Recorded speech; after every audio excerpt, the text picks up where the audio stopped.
Good evening, ladies and gentlemen, theater lovers everywhere. My name is Alan Kuchar, and among many other good qualifications, I am an actor. And I've had the pleasure of working with the playwright Kalman Kivkovich on another one of his plays, Save a Soul, Save the World, which was presented at the prestigious Aronoff Center in Cincinnati, Ohio. And yes, unfortunately, the corona pandemic is still pounding around us. Theater houses are still closed. So a big thank you to all those who are presenting free online performances until our beloved theater stages open to the public. Although the playwrights and actors cannot hear your applause, rest assured that knowing that you are watching brings a great warmth to their hearts. And so, tonight, or early morning if it fits you better, we present a virtual double feature of very short plays. The title of Kalman's first play is Lajb and the Demon. It's fiction, a drama comedy that runs about 15 minutes. The actors are Billy B. as Lajb and Chris Bishop as the Demon. Lajb is an Israeli Hasid who lives in Jerusalem. He's been sent to Poland to solicit donations for a yeshiva back home. The Demon is, the Demon is a demon. The time is the present, 2020. The location is Sosnowiec, Poland, and Israel. Now, the title of Kalman's second play is How Many More Tears?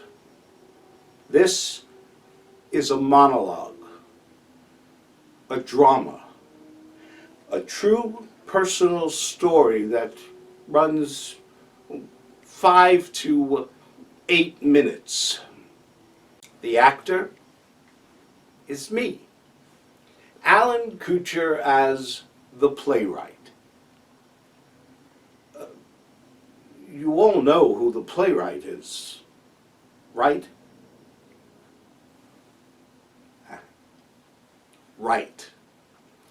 Now, this is a fascinating true story of the playwright's parents' traumatic and heroic saga to survive the Holocaust. The time is also the present, 2020.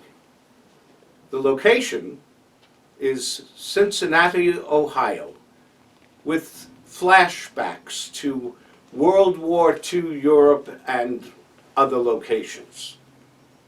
So, sit, relax, and enjoy the works of my friend, Kalman Kivkovich.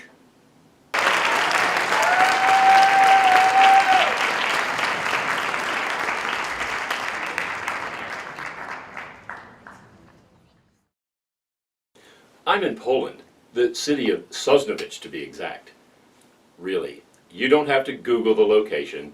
I know where it is, and I can tell you. It's southwestern Poland. Frankly, I don't know why they sent me here. There are hardly any Jews left here after World War II. I'm here to solicit donations to a yeshiva in Jerusalem. They also want me to encourage Zionism and convince diaspora Jews to immigrate to the Holy Land. I assume that they picked me for the job because they knew my folks came from here. My father from Sosnowiec and my mother from the adjacent smaller city of Benjin. Well, to clarify that, let me elaborate a little. Most of my paternal and maternal families were murdered in Auschwitz, just a little ways from here. My father and mother had managed to escape to the Russian side and somehow survived Hitler and Stalin's slaughter. After the war, they immigrated to the Holy Land. I was born in the Holy Land. Jews have lived in Poland for hundreds of years. Some years were good, but some were not. They knew countless massacres, blood libels, and riots. They were crushed. Many thousands were murdered in horrific ways. Yes, I can be more graphic. Their skin was peeled. Their flesh was cooked. Their children were chopped into pieces. The embryos were torn from their mother's stomachs. Okay, enough of those early horrors. You all should know that when Hitler arrived, he and his henchmen managed to bring technical innovations to the murder machines. Most of the death camps were here in Poland, where Nazi ingenuity managed to develop a state-of-the-art, fast and economical assembly line slaughter machine. Human slaughter, equipped with gas chambers and crematoria. They realized their successful achievement through tedious, intense field trial and error, deep laboratory research, and endless devotion. Resourcefulness and productivity were boundless. Human skin made attractive lampshades. Human fat, cost-effective soap. Human hair, mattresses. Now, in Israel, we Jews have also known enough pain and suffering. Several wars with our neighbors, and peace that never seems to shine. But there, we are free. I still don't understand how I'm to do well on my mission, with hardly any Jews around. It wasn't so smart of them. Libela, why put so much effort on your mission? Who are you? How do you know about my mission? I'm a demon. I know everything about you. A demon? Yes, a demon. A demon? In the flesh? I thought that... Well, sometimes I appear as a human, and sometimes I rock in people's minds. So, why me? Someone up there thinks you're special. Well, that's nice. If you ask me, they're dead wrong. Oh, well... And you, demon, you're always right, right? Right. Now, back to my discourse. Libela, why schlep yourself from one village to another for a few zlotys to take to your yeshiva? Why? I want to help, that's why. You're so naive, Libela. And the only thing you're trying to do is manipulate honest people and distort their minds. But I really want to help you. I neither need nor want help from your kind. So how about helping one another? I'd help you with your mission, and you help me to get promoted. I'm tired of shoveling coal. No, you can shovel coal to eternity. I already have God and good angels on my side. Yes, God and good angels. Listen, you, I can make your life a little better, but I can also make it miserable, you know? Demon, I'm not afraid of you. You can take your threats and shove them all with your coal. Smart aleck, huh? Whatever it takes. Look, Libela, I was given a bad reputation, but it is my job to be bad. Or didn't you know that? Yes, I know. That's too bad. You should care for the Jews. We already have enough haters. I do care for the Jews, on earth and beyond. Yeah. Kosher baloney. Well, at least I must admit that I find you to be funny. Well, thank you, demon or devil, whichever you'd prefer. Demon suits me best. Okay, demon. If you are such a big Hasid, how come no beard and payos? Okay, let me tell you something, but I was told that you already knew everything, even before it happened. Yes, but try me anyway. My dad was something else. Do what he tells you, or else. He used to burn books that I brought home if they weren't his kinds of books. I knew that. Well, I told you. Anyway, in the beginning, I had the payos. Then later, I shaved them off. My father realized that while I'm an honest Hasid, I'm a more liberal one. Now you're going to tell me that you have never ever thrown stones at Sabbath violators. Never! My father always said not to do such an evil thing. I'm sure you encourage it. I already told you that it's my job. Yeah, it's your job. So you consider yourself a Zionist, right? Absolutely. Encourage the world's Jews to immigrate to the desert. Israel is no longer a desert. Well, at least most of it isn't. Yes, I forgot. You, the demon, forgets? Well, at least I look human, so it comes with the human territory. Anyway, the Holy Land will do them good. To be free in their own land. We'll raise our children and work the land and study Torah and share its light with all the nations of the world if they'll let us. Sure. You can't even handle your own shuris at home. You get 12 Jews in a room and you have 2 dozen conflicting ideas. You just left Israel and already you forget how bad it is. Bad? You only see black. Israel is good. Israel is beautiful. There's always room for improvement. So what? Show me one country that's perfect. Let's do some exercise, no? What kind of exercise? Simple. I will throw my arms in the air with both my pointing fingers extended. And when I do that, you will tell me what you see in front of you. Some of your magic, huh? Okay, go.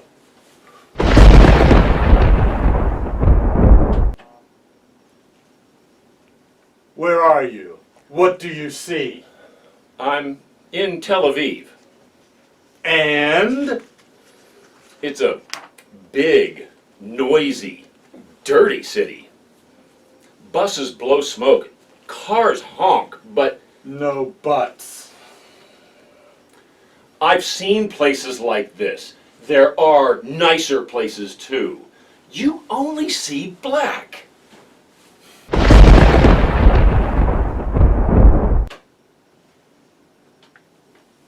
Where are you now, and what do you see? I'm still in Tel Aviv. And? The streets are crowded with people. They rush from one place to another, their faces buried in cell phones. Hardly anyone holds or reads a newspaper. That's similar to what you see here in Poland, right? Well, yes, but I said no buts. I don't like this game. There are plenty of Jews who study Torah and do good mitzvahs. Plenty. Again, you're only seeing black. Black, black, black.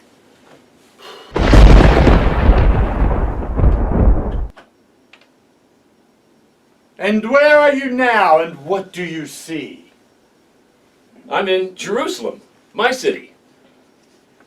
I see a crowd demonstrate on the square. Go on. I can't. Don't be shy, Lajb-Tears. It's terrible! Go on. I see a few women on a raised platform exposing their bare breasts in public. Oy vey. Is that all? No, it isn't. I see one woman bending over with her back turned, exposing her bare behind, while another defecates on the Israeli flag. Demon, please, no more. I never said that the Holy Land has no bad people. We have plenty of bad people. But we also have good people. Most are good people.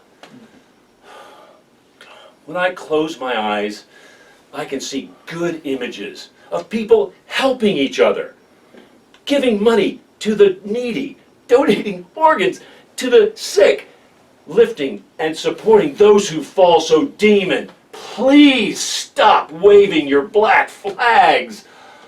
If I were you, I'd wave our beautiful Israeli flags. I show you all these ugly images, and the only good you can tell me about is what you see when you close your little eyes. And what do you expect? You're the tour guide. You give me no choice.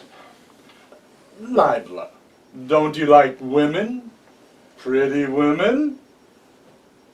Well, don't you? I am happily married with 2 beautiful children. I know that. But aren't your heart and eyes tempted at times? No! King David traveled some ways. I'm not King David. Besides, he was punished for that. I must admit, you're giving me a real fight for my money. And what did you expect? I love my country. Many yeshiva bookers didn't go to serve in the IDF. I served, and I'm proud of it. Lajb-Tears, I love Israel too. But as you know, it's my job to be bad. Well, demon, I know. But as for me, while I know the world, including my country Israel, has a lot of bad and rotten, I choose to look for the good and the beautiful, and I find plenty. I also attempt to help cure and change my country for the better. Well, Lajb-Tears, I give up. I see that no way in hell can I push you from the high road. I don't say it often, but sei mir gesund. Be healthy. You are full of surprises, demon. I too don't say it often. To a demon, be healthy. If you, even for a minute, doubt my trust in my rabbis back home and my mission here in Poland, please don't. I see clearly our challenges and accept them.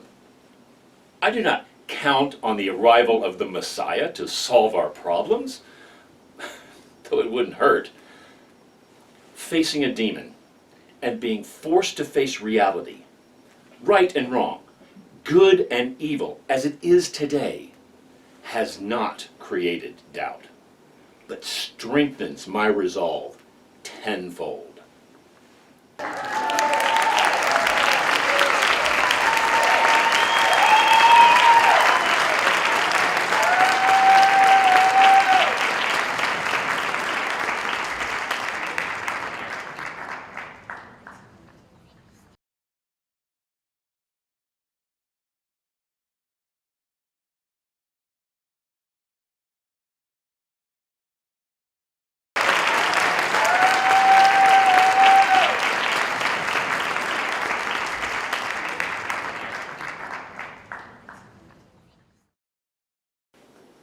If you cannot understand the past, then you cannot understand the present.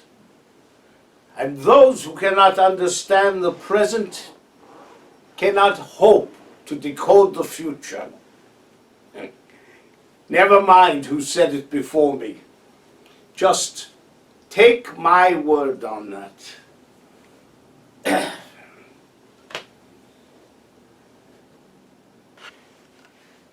Most of my family perished at Auschwitz.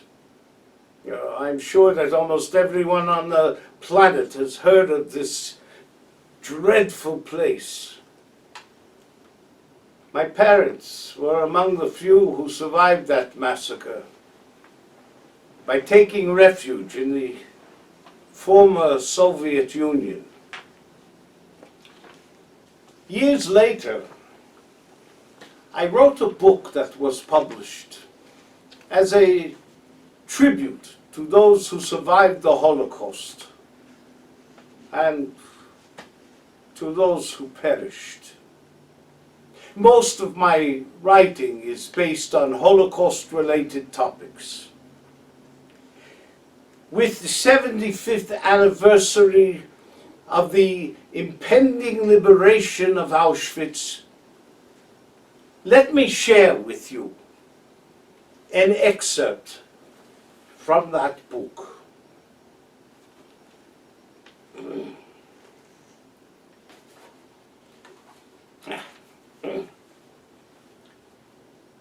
May 8th, 1945. The celebration of Nazi Germany's defeat comes 5.5 years late. Accountability and the magnitude of the terrible global conflict have only just begun to unfold. The war in the Pacific was still in full swing. In Jambil, Kazakhstan, as in many other places in the Soviet Union, Poles and other foreign nationals gathered in the NKVD headquarters, seeking permission to return to their country of origin. With genuine concern for the welfare of their 8-month-old baby, in light of anticipation of extended traveling hardship, Natik and his wife Frida decided to forego the first wave departure. While the smoke of the war continues to disperse, the family begins to return to Poland. Natik's older brother, Berek, and his younger brother, Reuven, were the spearheads. The search for remaining family reveals only ashes. Berek sends a letter to Natik and Frida, still in Kazakhstan, with their 1-year-old baby, Karolik. Here is the excerpt of that heartbreaking letter.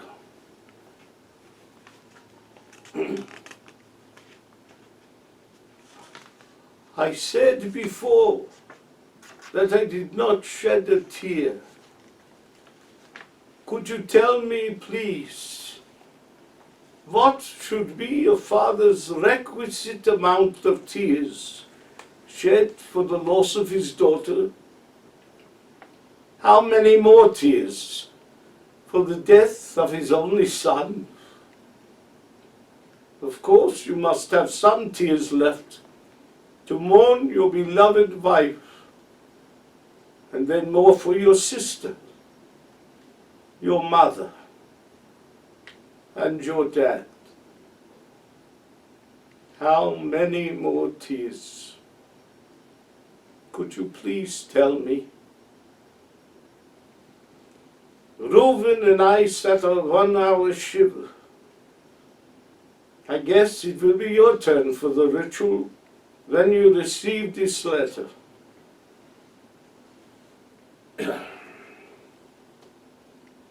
Well, somehow I managed to describe to you the unimaginable.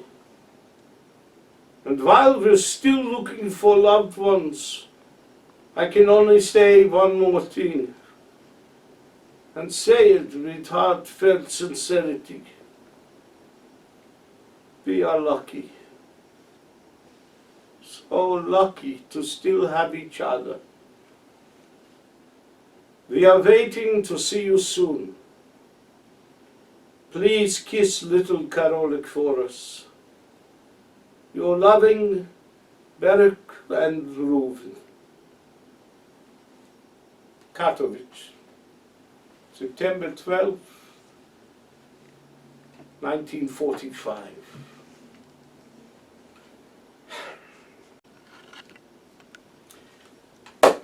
At last, we were about to return to Poland. From another of Berek's letters, my parents found out that for the Jews, most of Poland was a cemetery. I am paraphrasing, of course. Berek invited us to Lodz. You have to go somewhere, he said.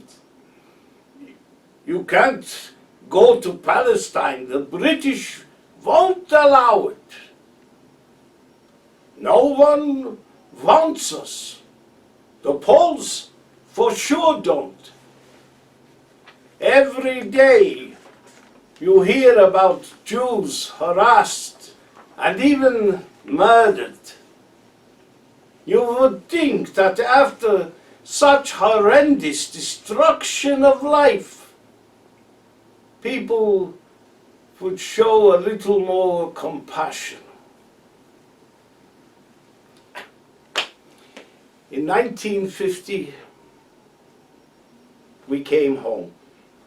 But I should say,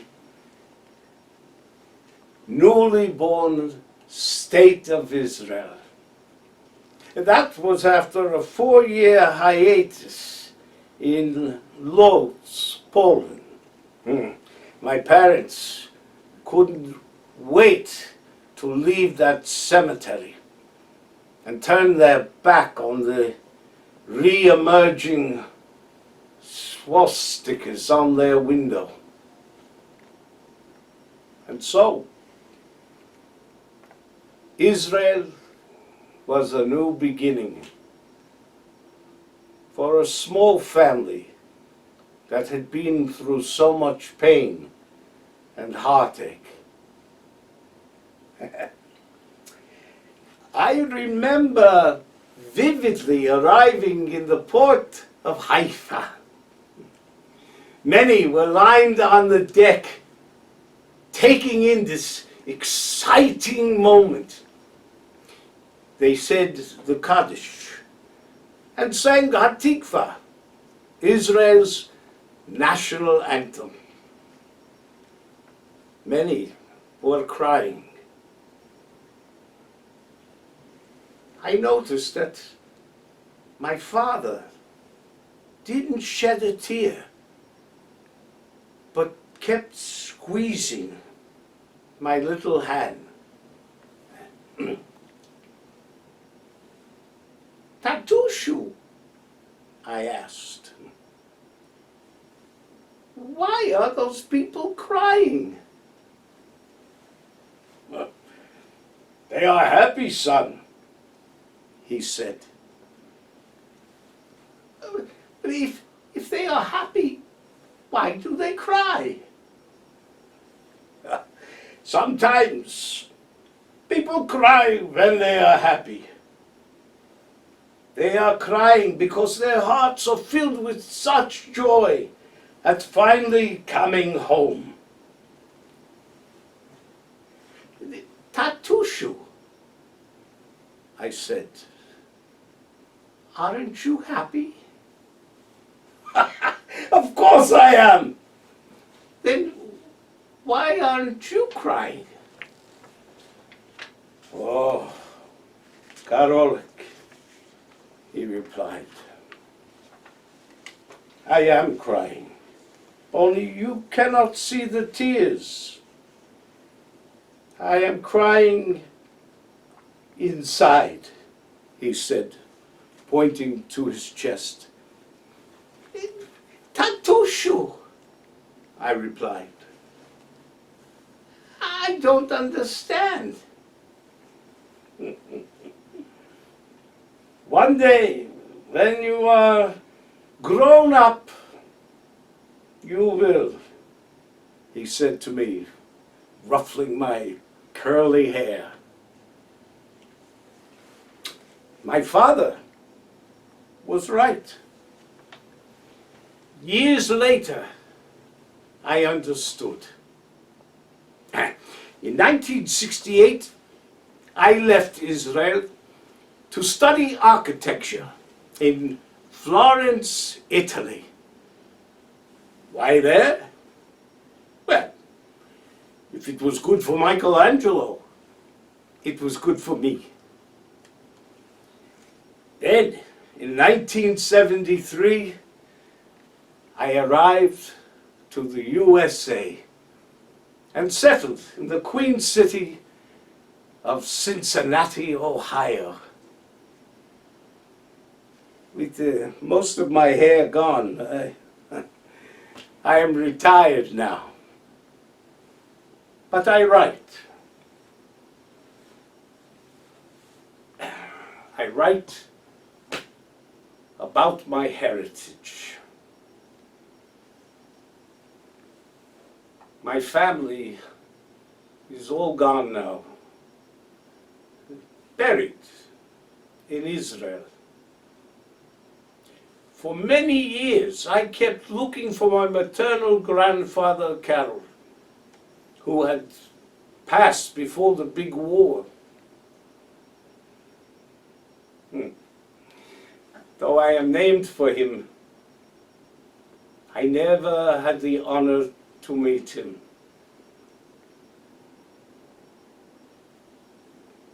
Well, one day in June 2015, I received a message from Wrocław, Poland, that brought tears to my eyes. They found the tombstone, lifted it from the dirt, cleaned it, and re-erected it. A few months later, my wife and I stood in front of it with humble hearts and prayers.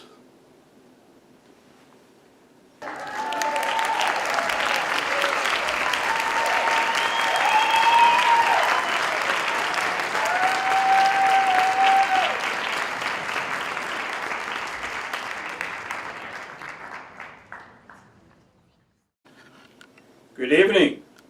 I'm Kalman Kivkovich. Let me give you all a virtual hug. Thank you, cast, Alan, Billy, and Chris. Thank you, support team, Sandy and Tom. Thank you for helping remove all the minds from our theatrical field. Trust me, there were plenty. Like my theater colleagues, I miss the real stages, but our virtual presentation are the closest to the real thing that the terrible times allow us to be. Thanks again. Good night.